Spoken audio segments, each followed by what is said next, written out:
I'm here to support the Men's Employment and Networking event that's hosted between the Department of Human Services and Goodwill Industries. Well, we brought out a lot of employers today to help men get employed, to start on their way of self-sustaining. We also have resources because we understand that there's barriers to employment as well. So the resources here are meant to help get past those barriers. It supports our clients in being self-sufficient and being successful in their lives. There's a lot of guys out there that want to work and just need to get help connected, and this event is a perfect event to connect them with the employer. I've worked most of my life. You know, I'm almost done. I'm almost retirable, but I do want to get back out there and start working because I haven't had a job for about 8 years now. I've been self-employed. I've been trying to do things my way, but it's time for me to get back into the job workforce. I think it's about self-image. If you look good, you feel good, then you present well, and then employers like that. And it's just, I mean, the whole thing is just about self-esteem and feeling good about yourself. El Paso County helped us. Young Williams has helped us. Pikes Peak Workforce Center has got the word out. We've reached out to Catholic Charities, reached out to the Merriam House. We've reached out to a lot of different organizations that could be in contact with people that need employment. Well, we provide some other services, not just employment. We have haircuts going on for the guys so they can look good. We're also giving away clothes to the participants so they can feel better about when they do have an interview. And all the clothes that we are giving away are interview appropriate. Dress professionally for their jobs and just be good role models for other young men in the community. So I think the impact just rolls on. I'm very thankful for all the participants that came out today, all the sponsors and employers that have come out to help make this a great event. Our partnership today with the El Paso County DHS and with Goodwill is just something that, another example of the great work and partnerships that we're doing in the community. There's no reason for us not to be working. I understand that we all can get a job, you know, and we have to be willing to go out there and do what it takes to get one. And you guys give us this opportunity to do so. That's not it. So the goal of the whole event is to get people employed. We want people to start working. We found that when people are working, other barriers start to crumble away, and then they are starting to be sustainable in life. So if we can get them into a job, some of the other issues start to go away. Hello, everyone. I would like to thank you for joining us for the 2017 Men Employment and Networking event, better known as Men. We're very excited about what this event today means. We understand the importance of employment, the independence and value that it brings to your life. By the time you leave today, we want you to look good, feel good, and do good. Thank you, El Paso County Department of Human Services. We have the Executive Director, Julie Crow, here. Center on Fathering, they've helped us quite a bit with this event, so thank you. Young Williams Child Support Services, the Pikes Peak Workforce Center, and a special shout out to May Trucking, one of the employers we have here. They're going to be providing the lunch that we're going to be able to serve after the event, so thank you for that.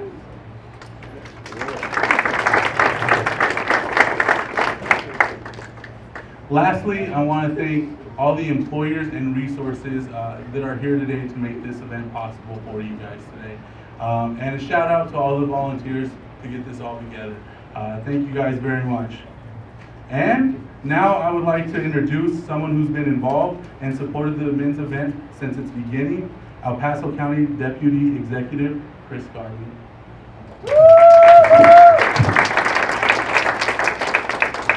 Good morning, everyone. I love this event. This is really great. This event is specifically for us, for men.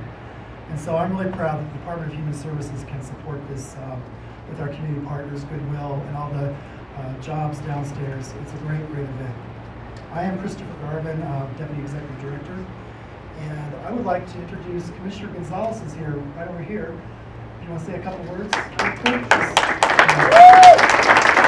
so glad you're here. It's really great to support our commissioners on these events. Thanks.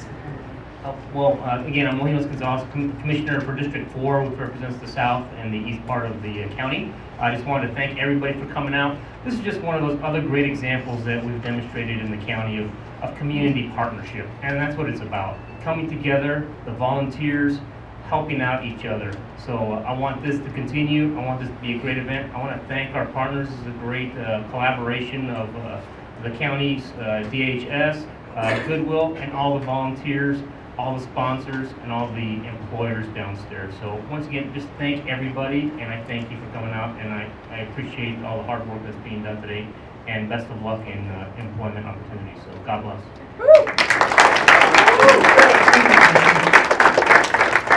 So today is about you guys. It's about networking, it's about getting together, it's about building friendships, taking advantage of all the resources we have downstairs. We have job opportunities, haircuts, clothing. My favorite part, I can help you find a suit if you want, or an outfit for you. So come and check me out, I'll help you. I'm pretty good at checking out sizes. So. But anyway, it's your day, enjoy it, take advantage of it, and I'm so proud to help sponsor this. Thank you. All right.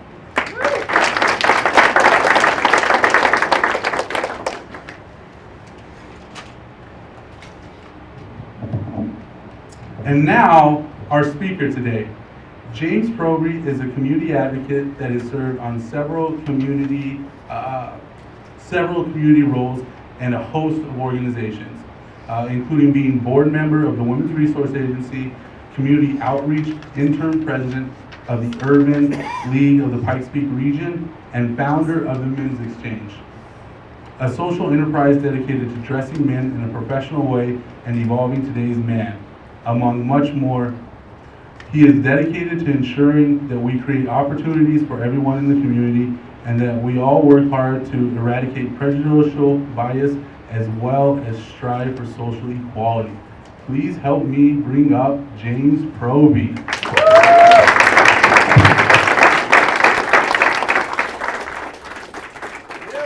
Thanks, Jess. Absolutely. Good morning. Good morning. Wow, that's pretty good. Good morning. All right, you guys are there. That works.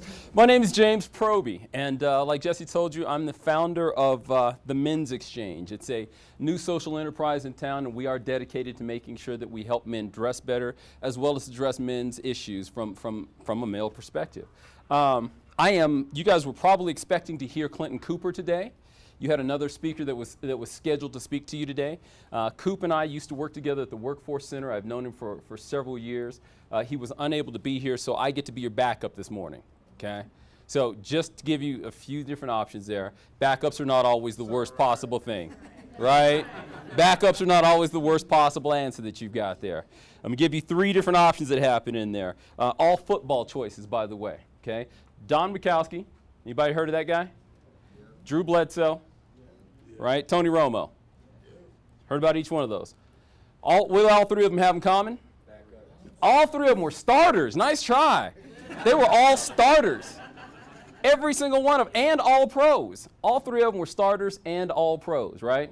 And all 3 of them got injured, and all 3 of them gave up their jobs. So Mikowski gave up his job, he got injured, and Brett Favre took over for him. That worked out kind of well for the Packers, right? Drew Bledsoe got injured having an all-pro season, right? And they put some guy in that had, was drafted in the 6th round named Tom Brady. That worked out kind of well for the Patriots. And then last season, Tony Romo, which is probably the most recent example of that, got injured in the last preseason game, and Dak Prescott stepped in and ended up making the Pro Bowl. So I hope to be able to, there's no chance that I can replace the guy that was speaking up here today, but I hope to be able to be a decent backup so that you guys get a chance to get some good information about there. I know Coop had planned to talk to you about barriers to employment. And as always, we have similar views and ideology on many of those things, and I cannot speak to the exact same ways that Cooper was going to speak to you, but I can tell you about my experience in doing this. So beyond the things that Jesse had the opportunity to share with you and mention with you, I've spent 3 years of my life as a corporate recruiter. I've spent a grand total of 12 years of my life in employment services and helping individuals find jobs. So I've done that as the national director, the regional director, and the local director of career services for local colleges. I've been a recruiter in that same time frame as well, and I've worked for the workforce agency also. So I have a little bit of experience in helping people get through this process and understanding how they can get to the next spaces, okay? So when we talk about barriers, we talk about challenges, things that end up being hurdles in your life. We tend to think of those things as bad things. And I'm here to tell you they're not always bad things. Myself, and as a moment that I will share with you, I don't think that I've ever shared this in front of a group of individuals before, but I'm dyslexic. I have acute dyslexia. Is everybody familiar with that? Heard that term before? Okay. So the long and the short of it is that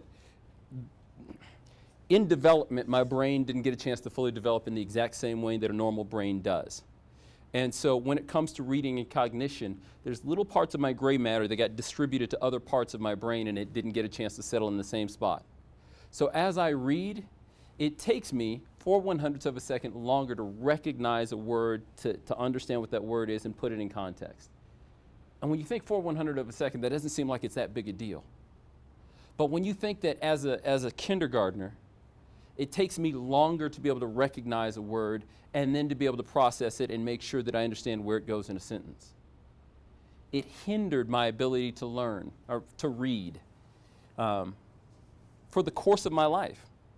And so for the longest period of time in my life, I felt like there was something wrong with me, like I didn't quite get it. And I would work harder at trying to learn how to read. And I come from a family of educated people, and constantly was told as a kid, you're just being lazy and you're not putting forth the best effort you could. Has anybody heard that? Yeah. You're not trying as hard as you can, as if anybody else can look into your soul and know the effort that you're giving. So it wasn't until I got to college that I found out that I had dyslexia and got tools how to deal with it. And then when I got there, you couldn't hold me back. I stayed in college for another 8 years. Seriously. I just stayed. Like I developed this unquenchable thirst for learning. And once I figured out how I had to get around, get over, get under, figure out how to get past that hurdle, once I got past it, everything came to me in a different way. I then found out that a high number, a third of the entrepreneurs in the world have dyslexia. 37% of the people who start and own businesses have dyslexia. That is an inordinately high number. And there's a reason for that. It's because this obstacle, this barrier, this thing that was meant to stop all of us gave us an opportunity to understand the world in a different way and gave us different skill sets to figure out how to get around and how to get over the barrier that was in front of us. Oftentimes, the barriers that are put in front of you are there for a reason, and they're there to make you better. There's another statement that I like to say that says, you have to embrace the storms that come in your life and the rains that come in your life, because nothing grows without water. Nothing grows without water. So when it's raining in your life, don't think of it as a terrible thing. It's just another opportunity for you to figure out what you need to do next and what you get to learn from. Okay? So when we talk about barriers to employment, I've been to lots of presentations and read lots of books and heard a lot of different information on this. And in the over 10 plus years that I've been doing this, there's one constant thing that I can tell you to be true about barriers to employment. Every single person that's in here that is looking for employment and has found a barrier, it is different for every single one of you. There is not one barrier to employment that affects you the exact same way that it affects you. There's something different for each one of you. So typically, when I sit down and I'm working with someone, I ask them their permission to coach them. Why would I do that? That is a question. I meant that to be answered. Why would I do that?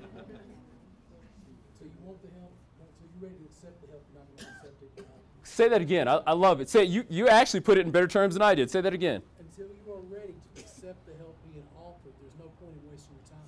Right. So until you're ready to accept the help that's being offered, why would we waste our time? right? That's one huge piece of it, huge. The other piece that's in that exact same space is, I need you to know that I'm here to help you. And how many of you ever been coached? I mean, coached through reading, coached through sports, coached through anything, right?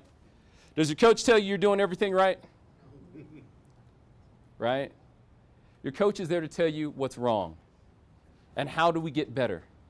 And you realize that in most cases, in good coaches, they're not there to beat you up, they're not there to push you down, but they are there to tell you this is where we're screwing up and this is where we got to get better. They tell you things you don't necessarily want to hear, but things you need to hear. And they're telling you that from a place of, I love you. And I don't mean from a place of romantic love, right? It's a space of, I want to see you get better. I want to see you get to the next level in your life. I want to see you achieve the dreams and things that you have. I want you to fulfill whatever that mission is that's inside you. And if I can help in that process, please let me.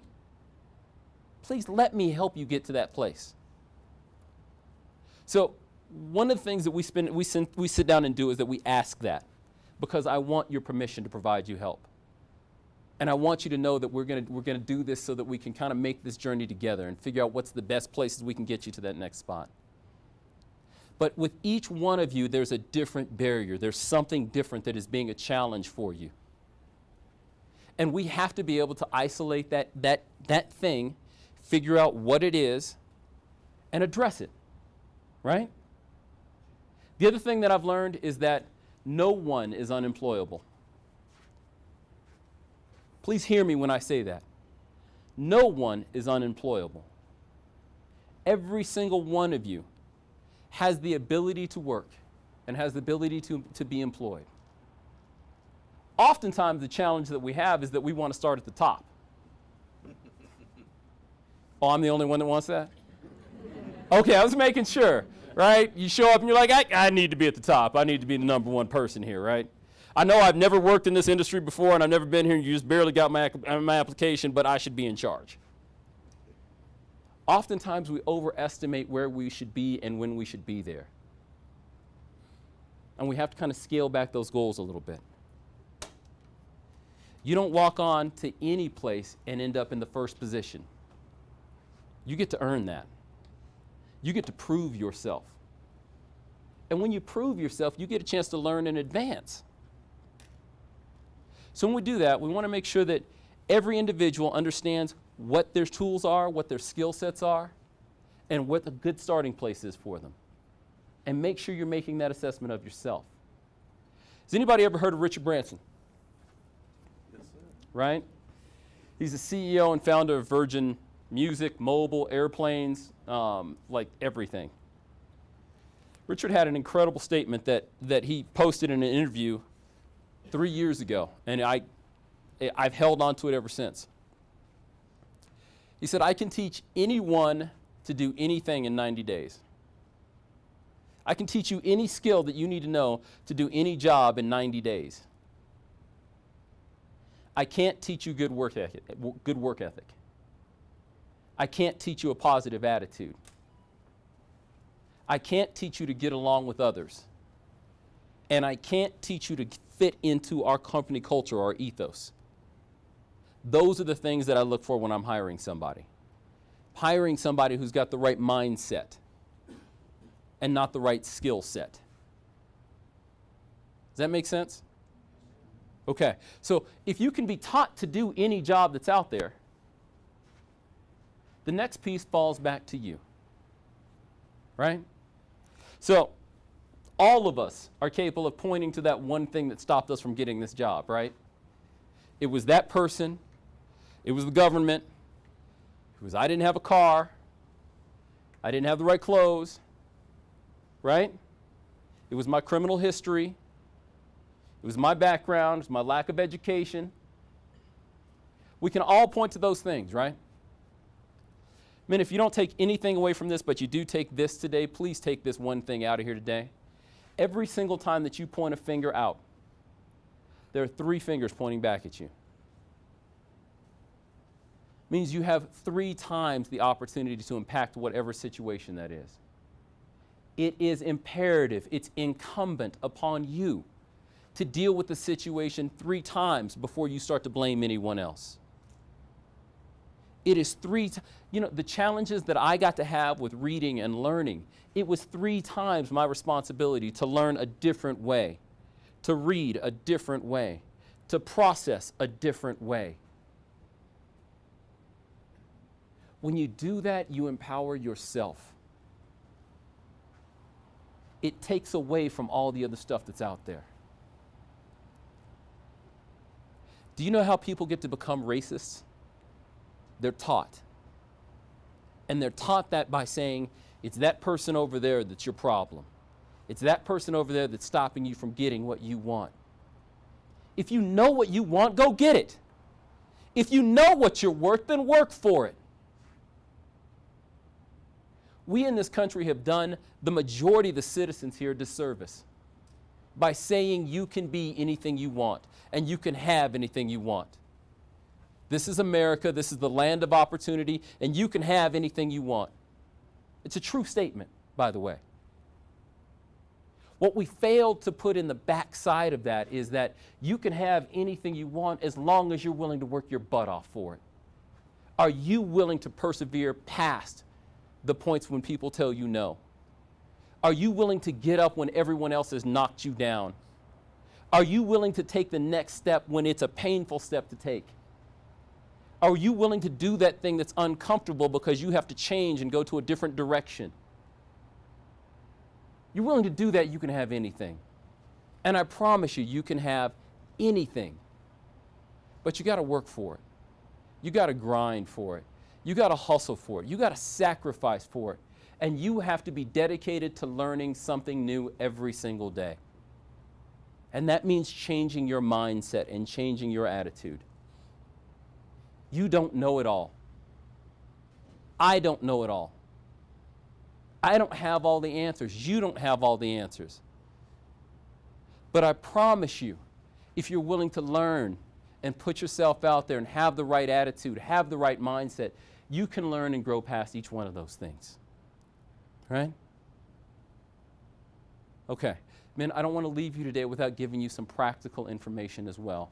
All that stuff is all very practical, very theoretical as well.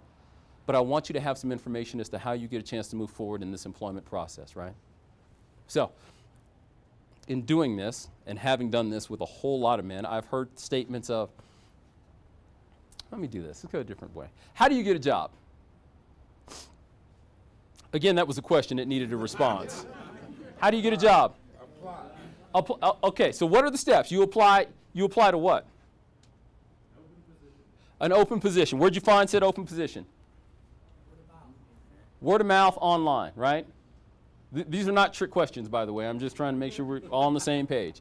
So there's an open position, and then you apply. Then what happens next? Okay, I heard an interview, and then somebody says, hopefully somebody calls you?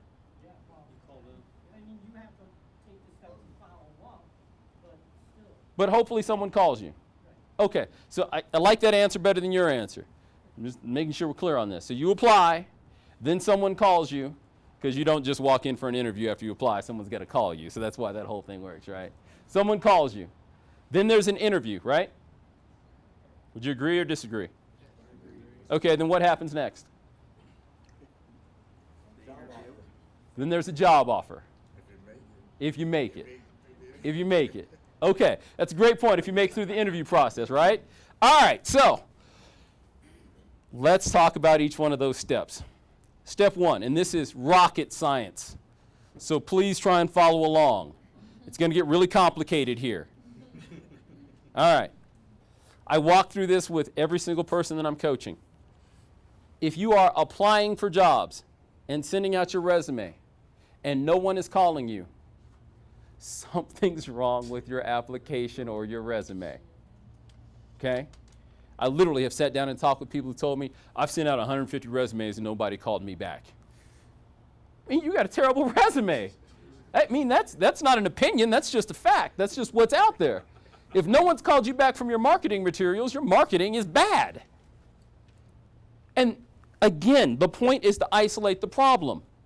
So if we recognize that no one's calling us from the resume, we need to change the resume, right? I told you this is rocket science. Continuing to do the exact same thing over and over again and expecting a different result is what? So you guys know this. We just got to make sure we get, all right, make sure we got that. It's the definition of insanity. So we realize we have to change a resume or how we're marketing ourselves, how we're presenting ourselves, right? That's what your resume is. It's not a biography. It's not telling everyone everything you've ever done in your life. It's a marketing tool. Its job is to present you in a good light so that you look like somebody I'm going to call. And as I ask you to look for a job, I'm going to ask you to look for a job not as a job seeker. Think about it like you're a recruiter. So as a recruiter, how many resumes do you think I see for an open job position? Hundreds. I see hundreds. So as I'm doing that, I'm trying to find what is the individual that speaks to the needs that I have. I've got needs. Every job opening, you may not know this, every job opening is an employer crying for help. It's an employer crying for help. It means if I'm posting a job, I can't keep up with the work that I have. I can't see my wife and kids. I can't go play golf. I can't goof off and do the things I want to do because I can't keep up. I need help. It's a cry for help. And if you're answering that cry for help by saying, if I tell you, it's a dating ad. If I tell you, I am looking for a tall, dark, handsome man, and you respond to that by telling me, I am a short, squat, ugly troll, why would I call you? Does that make sense? Right? I'm telling you, when I see the job descriptions that come in and I see the resumes that are associated with them, like somehow I'm supposed to figure out that you're right for this job? Absolutely not. Tell me how you're right for this job. Make it plain and simple. Make it easy. Share that information. Okay, so we know we got to get the right marketing materials, right? Right? Yes, sir. Okay. Then the second thing is, what do we say happens after that? Interview. We did not say an interview happens. Wrong answer. That is not what we said. What happens next? Phone call. Okay, so you get a phone call. A recruiter calls it's called a phone screen. It's a phone screen. I call you up so I can screen your skills. I'm going to call you up and ask you if you know about the job that you applied for. Realistically, I could hire you at the end of that point because I can vet your skills. I can really validate your skills just based on the phone. I know the answers I'm looking for. So you applied to be an underwater basket weaver, right? Great. There's not a whole lot of those out there anymore. I've been looking for several of them. Do you have a moment or two to talk about this? You do? Great. Thank you so much. So when you're underwater basket weaving, do you prefer the over-under method or the over-under method? Well, I go over-under. Awesome! Great! And when you're underwater and you're basket weaving, do you prefer to use kelp or kale? I'm a kelp man myself. Okay! Love it! Do you go horizontal or vertical? Well, I'm a vertical basket weaver. Perfect! At that point, I know that I've got the person I need to talk to because you've answered the questions that I needed to answer based upon your skill set. I don't care what that skill is. I don't care if it's laying cable. I don't care if it's framing a house. I don't care if it's a network solutions provider. I will ask you the questions that are inside that skill set. You give me the answers. I know whether you can do the job or not.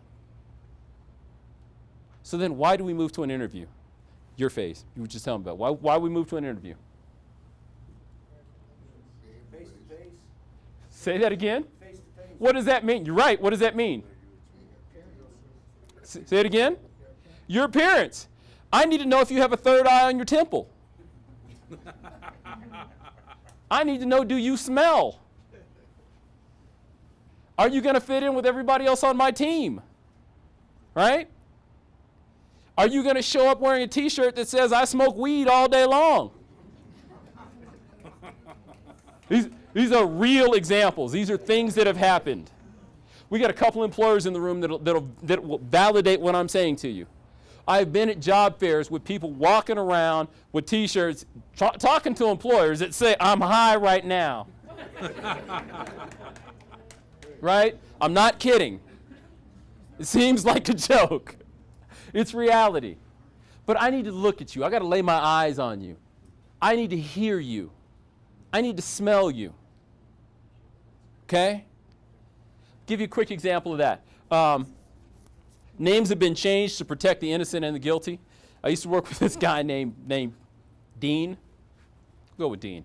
I used to work with this guy named Dean, who was a student at one of my schools. Dean graduated, had done all the work he needed to do, got certified and all the stuff he needed to do, got his diploma, his degree, was amazing. We helped Dean with his first job interview, set him up on this outstanding job interview with an incredible opportunity for him. Dean showed up at the job interview, and as the deal is that we have with those employers, they call us back, give us feedback so we can provide coaching to the people that they just got through interviewing. Dean did this job interview.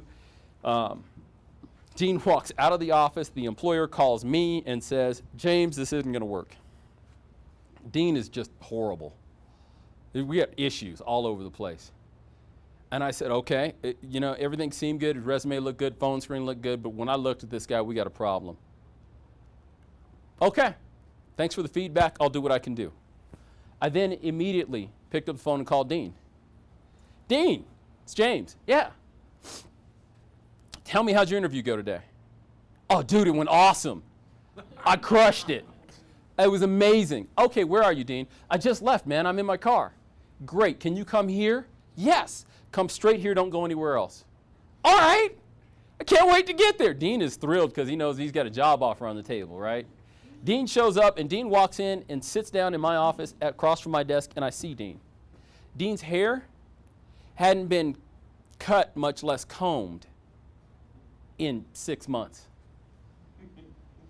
Dean is wearing a shirt that you couldn't get more wrinkles in this shirt if you tried. If you taped it up with duct tape and scrunched it, you couldn't get more wrinkles in it. Dean showed up wearing some jeans. I'm pretty sure they weren't his good jeans. They were just jeans, okay? And there was an aroma coming off of Dean. And I don't know if it was his breath or his body odor, but it was funky and foul. Whatever it was, it was a most malodorous air, if I were going to put that into one context. And in another context, I would say he stank, depending on what side of the tracks you come from, right? I then asked Dean, do I have your permission to provide you some feedback to coach you? Dean said, of course. Dean, you wouldn't hire you the way you look today. You stink, and I don't know from what, and I don't know from where, but you stink. Your hair looks like it hasn't been cut or combed. You got more wrinkles in you than I could possibly imagine. What makes you think that an employer wants you in their office looking like this? And the expression on his face just went blank and sallow. And I know that I hurt Dean's feelings. And that wasn't my intent. But Dean heard me because he also knew that I was invested in his future. And as honest as I can be, within 2 days, Dean got another interview opportunity. Within 2 days. 2 days. Dean went and got a haircut. Dean took a shower and brushed his teeth. Dean went to the local, and we had a conversation about it. He went to a local thrift shop. He picked up a pair of slacks, a dress shirt that was ironed, okay? Dean walked into his very next interview with a very large healthcare organization in the state of Colorado. I'm trying to do that without divulging too much information there. With a large healthcare organization in the state of Colorado. Dean got that job. Dean is still with that company. Dean's been promoted 3 times. Dean became the head of the department. And Dean is no different than every single one of you. He just had to be coached. He had to address the problems, had to be willing to address the problems, and he was willing to move forward. At the end of the day today, gentlemen, this all comes back to you. Are you going to have the right attitude? Are you willing to be coached? Are you willing to work harder, sacrifice a little more, learn something new, do something uncomfortable to get to the place that you want to be? How much does that matter to you? Gentlemen, every single one of you is employable. Every single one of you is employable. You just have to make some different changes, some slight shifts to get to that spot. Thank you, guys. I thought he was very inspirational. I thought he hit things right on the head, you know. I've heard that type of speeches in different types of situations, and it's always inspirational to hear somebody talk like he does. I just wanted to thank all the participants that have come out, the employers that are sponsoring the event, along with Goodwill and our El Paso County DHS. It's a great opportunity for employees, potential employees, to work with employers out here in our community, working together to help them improve their lives.